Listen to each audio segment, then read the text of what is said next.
बात है। एक तालाब में एक बहुत खूबसूरत डक रहती थी। कुछ दिन पहले ही उसने 7 अंडे दिए थे। अब चूजे बाहर निकलने का वक्त आ चुका था। मम्मी डक अंडे फूटने का बेसब्री से इंतजार कर रही थी। इंतजार खत्म हो गया। चूजे बाहर निकलने लगे। डक बहुत खुश हो गई। 6 चूजे बाहर निकले और मम्मी डक के पास आ गए। लेकिन 7वां अंडा अभी तक नहीं फूटा था, जो बाकी 6 अंडों के मुकाबले काफी बड़ा था। ये अंडा काफी बड़ा है, शायद इसीलिए ज्यादा समय ले रहा है। कोई बात नहीं, इंतजार का फल मीठा होता है। इसमें से जरूर एक खूबसूरत चूजा बाहर आएगा। आखिरकार 7वां अंडा फूटा। मम्मी डक और चूजे खुश हो गए, लेकिन उनकी खुशी ज्यादा देर तक नहीं टिक सकी। 7वें अंडे से निकला चूजा बेहद अजीब था, जो बिल्कुल उसके भाइयों की तरह नहीं था। मम्मी डक नाराज हो गई, लेकिन आखिरकार एक माँ थी, इसलिए उसने उसे अपने पास ले लिया। लेकिन छोटे चूजे उससे दूर रहने लगे। तुम हमसे अलग हो, तुम बहुत बदसूरत हो, हमारे पास मत आओ। ये सुनकर अगली डकलिंग को बहुत बुरा लगा। वो नाराज हो गया। मेरे भाई मुझे अपने साथ नहीं खेलने देते। क्या मैं इतना बदसूरत हूँ? कुछ दिन बीत जाते हैं। सारे डकलिंग्स बड़े हो जाते हैं, फिर भी उनकी अगली डकलिंग से नफरत कम नहीं होती। तुम्हें एक बार कहा ना कि हमारे पास मत आओ, तुम बहुत बदसूरत हो, जाओ यहाँ से। ऐसा नहीं बोलते, वो तुम्हारा भाई है। माँ, मेरे सब भाई मुझसे कब प्यार से बात करेंगे? अरे कोई बात नहीं बेटा, एक दिन जरूर ऐसा आएगा जिस दिन उन्हें उनकी गलती का एहसास होगा। तभी अचानक वहाँ एक शिकारी आता है। शिकारी मम्मी डक को पकड़ के ले जाता है। रुको, रुको, माँ, माँ। एक माँ ही थी जो मुझसे प्यार करती थी। अब यहाँ रहकर क्या फायदा? मुझे यहाँ से जाना चाहिए। ये सोचकर अगली डकलिंग वहाँ से निकल जाता है। रास्ते में उसे अन्य पक्षी भी नजर आते हैं, लेकिन वो भी उसे भगा देते हैं। अगली नाराज होकर वहाँ से चला जाता है। मैं कितना बदसूरत हूँ, शायद इसीलिए मुझे कोई नहीं अपनाता। लगता है मेरे नसीब में अकेले रहना ही लिखा है।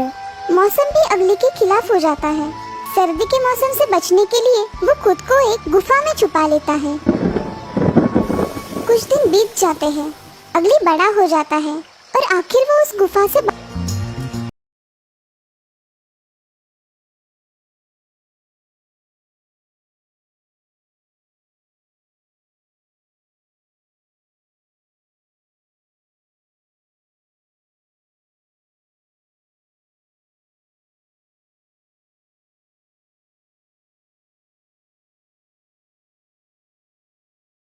गर्व था। टिप टिप बजे बारिश की धुन में नाचूं छानन छानन छुम छुम। टिप टिप बजे बारिश की धुन में नाचूं छानन छानन छुम छुम। वाह वाह वाह वाह,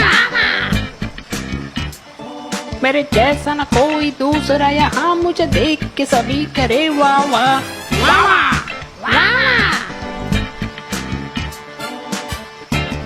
ए मेंढक, ताली तो बजा। तुझे अपनी सुंदरता पे बहुत घमंड है ना मोर। एक दिन कोई ना कोई तुम्हारा ये घमंड जरूर उतारेगा। अरे मैं मोर हूँ मोर, मेरी सुंदरता के सामने कोई नहीं टिक पाता। और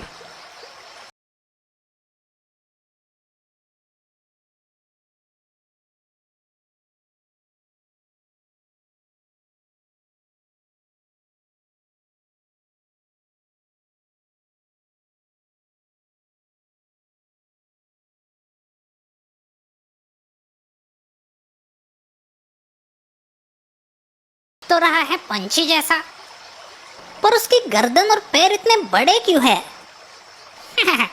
चलो इसका मजा लेते हैं। मोर उस पक्षी की ओर गया। हेलो, वैसे तुम हो क्या?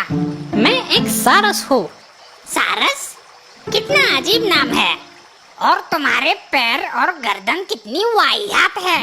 जरा मेरे पंख देखो, कितने सुंदर और लाजवाब है। सारस सिर्फ मुस्कुराई और अपना सिर धीरे से हिलाई। वैसे दिखने में अच्छे हैं, पर कुछ काम के नहीं। क्या? इस जंगल में सब लोग मेरे पंखों पे फिदा है। देखो, अगर तुम्हें जलन हो रही है तो मुझे कह दो, मैं बुरा नहीं मानूंगा। अच्छा, बुरा तो तुम्हें अब लगेगा मेरे दोस्त। ये देखो।